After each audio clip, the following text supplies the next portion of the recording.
welcome back to Willow's Notes. Today's video is question of the day, and it's about ice versus water.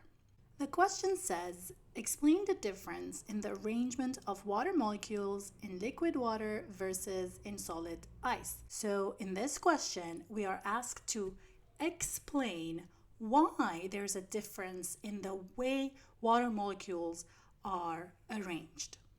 Pause the video, write down your answer, and then hit play to review the answer together. To answer the question, let's go back and look at the differences between liquid water versus ice. Molecules are constantly moving around. And of course, this movement is affected by temperature. The hotter it is, the faster they move, and the cooler it is, the slower they move. In the liquid state, when the temperature is above 4 degrees Celsius, the water molecules are moving more rapidly. So each hydrogen bond that you see within the next 10 to the negative 12th second, it will hydrogen bond with another one. So the hydrogen bonds are not stable. They break and reform. They break and reform. However, in ice, the temperature is low, so the water molecules slow down. Hydrogen bonds become more stable, and the water molecules get locked in a crystalline form.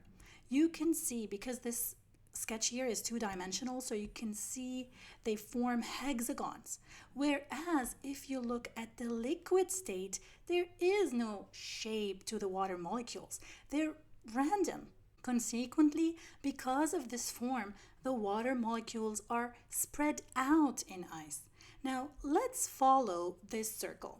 This circle represents an area. If I move it around ice, it always fits one or two water molecules. But if I drag the same circle, the same area, over on the liquid water, then I can fit 3, sometimes even 4 water molecules. Remember, density equals mass over volume. So if liquid water has more mass in the same volume, then it has more density, right?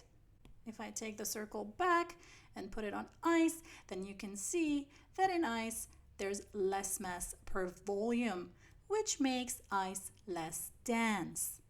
And what happens to less dense objects? They float. And yes, that's why ice floats. So how are we answering this question? In short, we're going to say that as water cools, the water molecules slow down, hydrogen bonds become more stable, and as ice forms, water molecules space out, forming the crystalline shape. For now, I have another question, and I want you to think about this as homework. And the question says, how does the fact that ice floats benefit all the water-dwelling organisms? In fact, how does it benefit life on Earth? So you guys work on this question, and I'll see you in my next one. Bye!